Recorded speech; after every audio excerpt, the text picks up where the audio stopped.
বাইকের ড্রাইভ চেনের নিয়মিত যত্নে আপনার বাইকের পারফরমেন্স বেড়ে যেতে পারে কয়েক গুণ। তাই কয়েকটি কাজ করেই আপনি আপনার বাইক থেকে সর্বোচ্চ পারফরমেন্সটি পেতে পারেন। প্রথমত, চেইনটি একটি নির্দিষ্ট কিলোমিটার পর পর পরিষ্কার করতে হবে। পরিষ্কার করতে চেইন ক্লিনার ব্যবহার করতে পারেন এবং চেইনটি পরিষ্কার করার পর অবশ্যই চেইনটিকে লুব্রিকেন্ট করতে হবে। সেই ক্ষেত্রে আপনি আমাদের হোন্ডার চেইন লুবটি ব্যবহার করতে পারেন। দ্বিতীয়ত, বাইকের ড্রাইভ চেনের একটি ফ্রি প্লে থাকে। ফ্রি প্লেটি লুজ হয়ে গেলে সেটিকে আবার টাইট দিয়ে আগের পজিশনে নিয়ে আসতে হয়।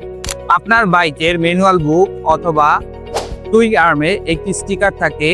সেই স্টিকারে বাইকের চেইনের ফ্রি প্লের একটি পরিমাপের নির্দেশনা দেওয়া থাকে।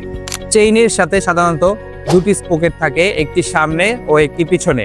দুটি স্পোকেট সাধারণত একসাথে ক্ষয় হয় না, সামনেরটি দ্রুত ক্ষয় হয়ে যায়। তাই সামনেরটি চেক দিয়ে যদি মনে হয় যে এটি ক্ষয় হয়ে গিয়েছে, তাহলে পরিবর্তন করে নিলে আপনার সমস্যাটি সমাধান হয়ে যাবে। পরিশেষে একটি কথা, পুরো ড্রাইভ চেনের সেটটি আপনাকে পরিবর্তন করে ফেলতে হবে যখন দেখবেন এটি সম্পূর্ণ ক্ষয় হয়ে গিয়েছে। তাহলেই এটি থেকে আপনি সর্বোচ্চ পারফরমেন্স পাবেন, তার সাথে আপনার নিরাপত্তাও নিশ্চিত হবে।